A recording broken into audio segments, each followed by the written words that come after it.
Brigadir Medi Andika terdakwa kasus mutilasi anggota DPRD Kota Bandar Lampung divonis hukuman mati oleh Majelis Hakim Pengadilan Negeri Tanjung Karang Senin tadi. Majelis menyatakan anggota Satintel Kapolresta Bandar Lampung ini terbukti melakukan mutilasi terhadap M. Pansor.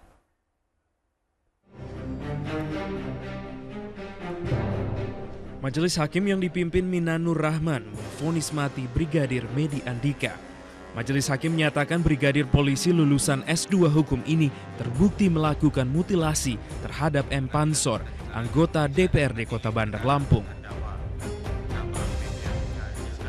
Berdasarkan fakta persidangan, sebelum memotong-motong tubuh korban, terdakwa lebih dahulu menembak korban saat berada di dalam mobil. Mutilasi dilakukan di rumah Medi Andika di perumahan Permata Biru Sukarmai, Bandar Lampung. Setelah itu terdakwa membawa potongan tubuh korban ke Martapura Oku Timur, Sumatera Selatan dibantu temannya Tarmizi. Untuk menghilangkan jejak, terdakwa juga membakar potongan tubuh korban dengan bensin dan kemudian membuang jenazah di bawah jembatan daerah Martapura. Kuasa hukum Medi menyatakan keberatan dengan alasan Medi bukan pelaku utama. Medi hanya membuang mayat korban dan tidak didukung bukti-bukti yang ada bahwa Medi melakukan pembunuhan. Sedangkan pengakuan terdakwa yang menyebutkan istri korban terlibat dalam pembunuhan tersebut, menurut majelis tidak bisa dijadikan dasar pertimbangan karena tidak ada bukti-bukti. Sebelumnya dalam pembelaannya terdakwa Medi Andika membantah telah membunuh M. Pansor. Medi mengatakan pelaku pembunuhan tersebut bernama Anton, teman yang dikenalnya sewaktu di Jakarta. Bahkan Medi menyebutkan istri korban yakni Umi Kalsum terlibat dalam pembunuhan tersebut lantaran istri korban meminta dicarikan orang untuk memberi pelajaran kepada suaminya M. Pansor yang sering bersama dengan perempuan lain. Satuan Reserse Polres Indramayu, Jawa Barat, Senin siang membekuk pelaku pembunuhan seorang wanita yang ditemukan tewas di dalam kamar. Tersangka adalah suami korban yang baru dinikahi 3 hari lalu. Motif pembunuhan dipicu karena tersangka kesal dengan sang istri yang sering mencaci maki.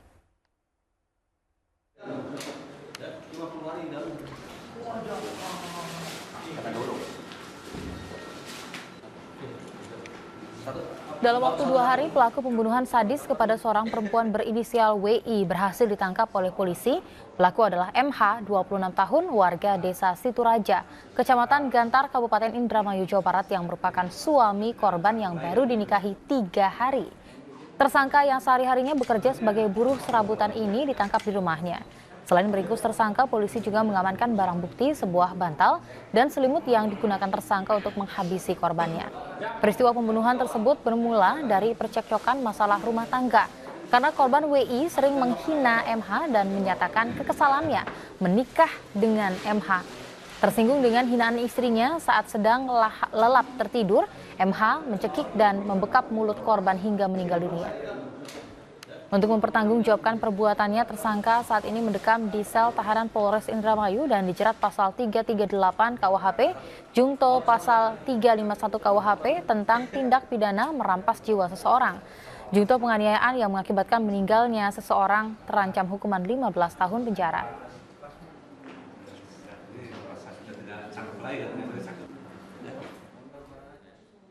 Berawal dari kecemburuan yang terjadi jam 4 pagi subuh. Ini sebenarnya pasangan suami istri yang baru 3 hari menikah.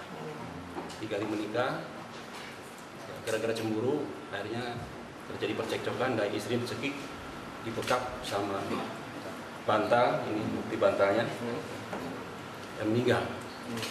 Kita psikiater mengecek bahwa tersangka tersebut apabila apa tidak, tapi setelah hasilnya. Ketua KPK Agus Raharjo menepis isu yang beredar terkait adanya ketidakharmonisan yang kini terjadi antara penyidik di KPK.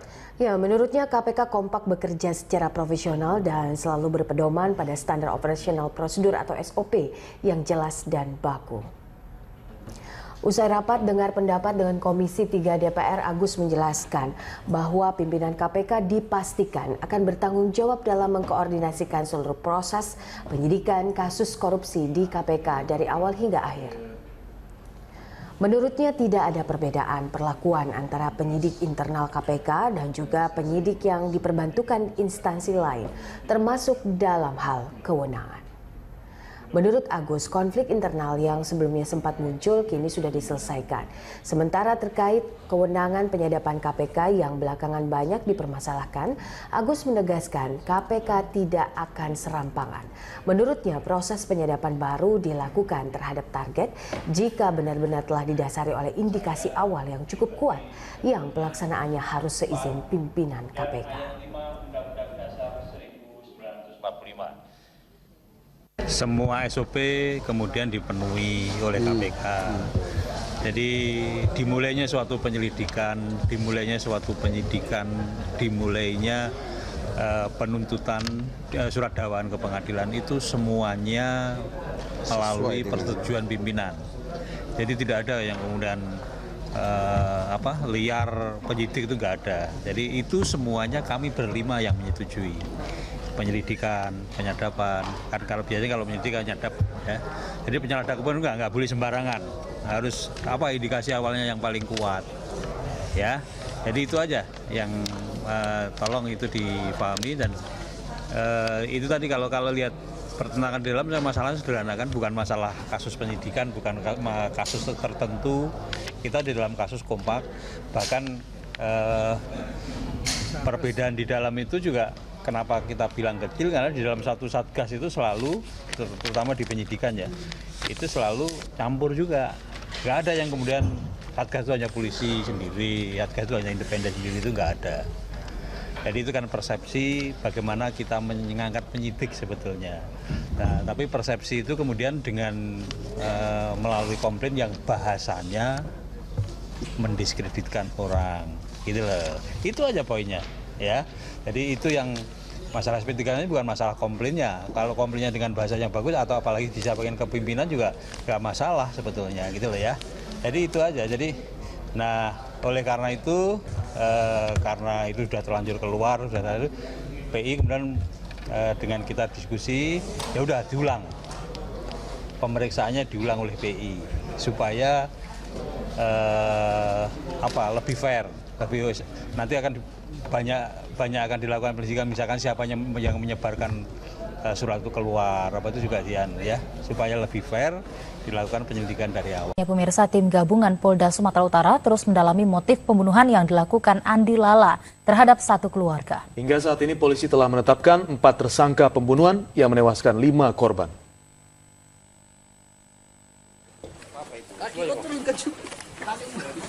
Setelah seminggu menjadi buruan polisi, Andi Lala yang menjadi otak pembunuhan satu keluarga di Medan, Sumatera Utara akhirnya ditangkap.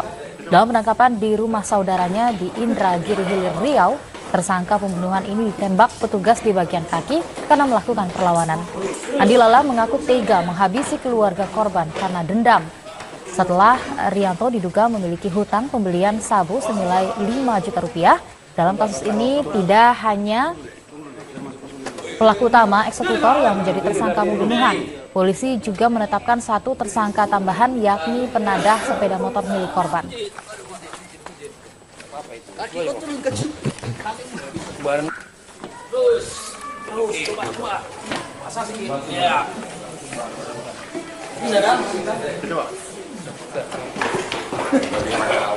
Dan untuk mengetahui perkembangan pemeriksaan terhadap Andi Lala, tersangka pembunuh sadis satu keluarga di Medan, Sumatera Utara, kita bergabung dengan Leli Irawan yang melaporkan langsung dari Mapolda Sumatera Utara. Leli, silahkan dengan perkembangan terbaru dari sana.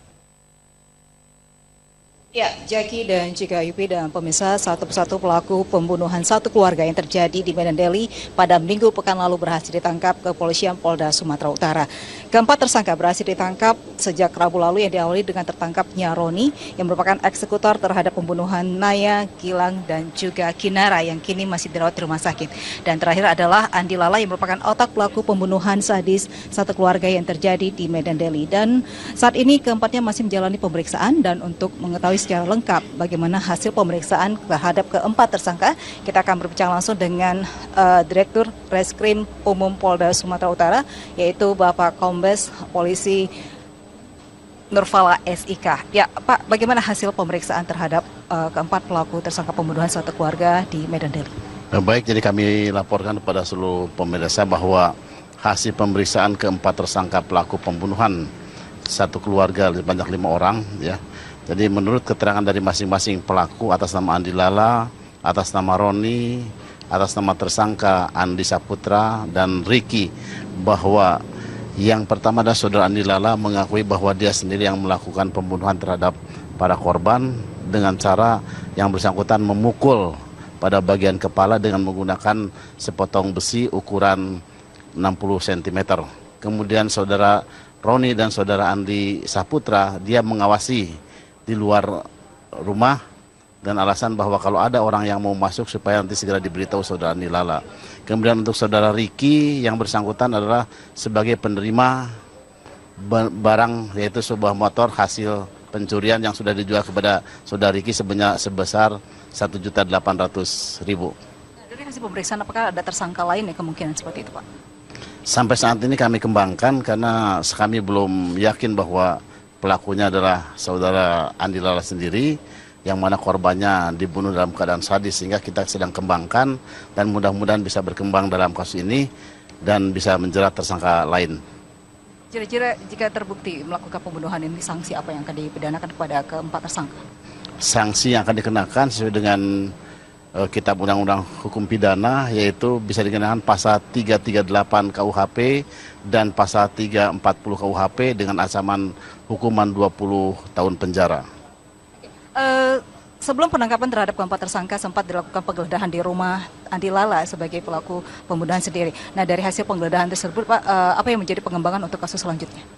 Baik, jadi kami sampaikan kepada seluruh pemirsa bahwa hasil pengembangan dari rumah tersangka Andi Lala, jadi ternyata Andi Lala juga pernah melakukan pembunuhan pada tahun 2015, ya, yang sekitar bulan Juli, tanggal 12 Juli 2015, yang mana kasusnya belum terungkap, dan alhamdulillah dan kemarin kita melakukan interogasi dan pemeriksaan terhadap Andi Lala, yang bersangkutan mengakui bahwa dia telah melakukan pembunuhan terhadap saudara Suherwan, ya, yang mana Suherwan tersebut telah melakukan pencabulan atau pemerkosaan terhadap istri tersangka, sehingga tersangka merasa dendam, akhirnya dilakukan pembunuhan terhadap saudara Suherwan alias Iwan Kakek. Berarti ada 2 kasus terhadap keempat pelaku ini seperti itu ya, Pak? Jadi untuk Andi Lala itu ada 2 kasus, ya, dan termasuk istrinya juga atas nama RF, ya, itu juga dijadikan tersangka dalam kasus pembunuhan terhadap saudara Suherwan alias Iwan Kakek. Oke, di antara keempat pelaku ada istri dari Andi Lala. Nah, untuk kasus pada satu pembunuhan keluarga ini, istri Andi Lala sebagai, apakah terlibat dalam kasus ini atau bagaimana, Pak? Untuk sementara belum ditemukan bukti-bukti keterlibatan istri tersangka Andi Lala dalam kasus yang terjadi pembunuhan terhadap 5 orang korban. Namun untuk tahun 2015 sudah jelas bahwa ada keterlibatan istrinya, sehingga istrinya sudah ditetapkan sebagai tersangka dan sudah ditahan di Mapolda Sumatera Utara. Yang kita lihat juga di keempat tersangka juga mengalami ada luka tembak di kaki dan beberapa di antaranya terpaksa duduk di kursi roda. Nah, ini tindakan upaya ini sendiri dilakukan karena seperti apa? Baik, kami informasikan bahwa para pelaku kenapa dilakukan tindakan tegas dengan cara dilumpuhkan, ya, ditembak pada bagian kakinya, karena pada saat dilakukan penangkapan mereka melakukan perlawanan terhadap pihak kepolisian, berusaha untuk melarikan diri sehingga diambil tindakan tegas. Ya, ini kan satu keluarga 4 tewas dan Kinara merupakan korban selamat dalam peristiwa pembunuhan ini sendiri. Nah, ini bagaimana untuk proses selanjutnya, Pak? Untuk proses selanjutnya kita sudah tidak ada permasalahan lagi karena mereka sudah mengakui semua, masing-masing tersangka mempunyai peran, dan mudah-mudahan dalam waktu dekat kita segera ajukan kepada jaksa penuntut umum dan mudah-mudahan segera P21. Nah, rencananya kira-kira dalam waktu dekat itu pastinya, Pak? Ya, mudah-mudahan dalam waktu dekat kita akan segera, ya, karena kita akan dimulai dari olah TKP dulu dan akan dilaksanakan rekonstruksi. Mungkin pada minggu depan sudah kita laksanakan rekonstruksi.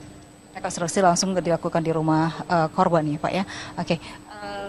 Mungkin ini terakhir Pak, apakah terhadap 4 tersangka ini apakah masih dalam proses penyelidikan sampai hari kapan dan kira-kira proses penyelidikan ke arah kemana lagi kira? Baik, kita kan pertama punya waktu 20 hari untuk melakukan penyidikan terhadap mereka. Nah, kalau misalkan 20 hari belum dianggap belum selesai, kita mempunyai tambahan waktu untuk perpanjang kepada JPU kurang lebih 40 hari, sehingga kita mempunyai waktu 60 hari, dan mudah-mudahan dalam waktu 60 hari tersebut kita harus bisa segera menyelesaikan berkas perkara ini. Terima kasih Pak Nurfala. Dan pemirsa perlu kami informasikan juga selain pelaku melakukan pembunuhan terhadap satu keluarga, satu diantaranya masih dalam menjalani perawatan yaitu Kinara, putri bungsu dari pasangan Arianto dan Yani yang menjadi korban pembunuhan satu keluarga yang terjadi pada Minggu pekan lalu. Dan kondisi Kinara saat ini masih menjalani perobatan di Rumah Sakit Adam Malik pasca operasi, dan menurut keterangan dokter juga saat ini korban Kinara yang berusia 4 tahun masih mengalami trauma dan perlu pendampingan dari pihak psikologi untuk mengurai kasus persoalan ini sehingga korban tidak mengalami trauma. Karena menurut pihak rumah sakit juga kondisi yang dialami Kinara sempat trauma, bahkan juga bisa membuat korban ini Kinara lupa terhadap persoalan kasus pembunuhan tersebut. Dan demikian laporan kami pemirsa dari Mapolda Sumatera Utara. Kita kembali ke studio bersama Jackie dan Sofi. Ya baik, terima kasih Leli Irawan melaporkan langsung dari Sumatera Utara. Selamat kembali bertugas. Selanjutnya pemirsa, pembunuhan satu keluarga yang menewaskan 5 korban pada awal April lalu mengejutkan warga Medan, Deli, Sumatera Utara. Para pelaku secara sadis tidak hanya membunuh suami istri Rianto dan Arianti, tapi juga mertua serta kedua anak korban.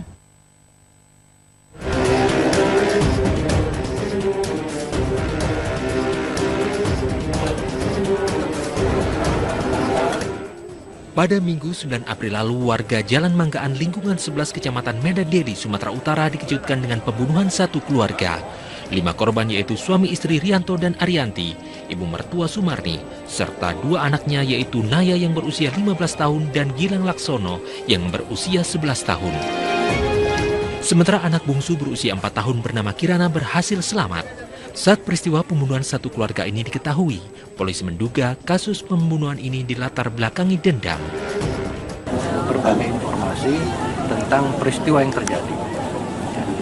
Semuanya masih dikumpulkan, semua masih dikumpulkan, bagaimana cara masuknya, bagaimana cara keluarnya, kemudian bagaimana cara melakukan penganiayaan kepada para korban. Ini sedang dipelajari, ya. Mudah-mudahan dalam waktu dekat kita akan berusaha keras untuk mengungkap kasus ini. Untuk meringkus para pelaku pembunuhan, salah satu istri tersangka sempat dimintai keterangan oleh polisi. Istri AL dan salah satu korban yaitu Arianti memiliki hubungan keluarga sebagai sepupu. Menurut keterangan istri tersangka, suami dan keluarga korban tidak memiliki konflik apapun. Dalam penggeledahan rumah tersangka AL di daerah Lubuk Pakam 12 April lalu, polisi menemukan sejumlah barang bukti, yaitu 4 buah telepon genggam dan 1 laptop. Pada 12 April lalu, tim dari Polda Sumatera Utara berhasil menangkap 2 dari 3 tersangka pelaku pembunuhan satu keluarga di Medan, Sumatera Utara. Keduanya ditangkap saat bersembunyi di desa Alim Ulu, Asahan, Sumatera Utara. Polisi menangkap tersangka berinisial A dan R yang diduga terlibat pembunuhan satu keluarga di Kecamatan Medan Deli, Sumatera Utara.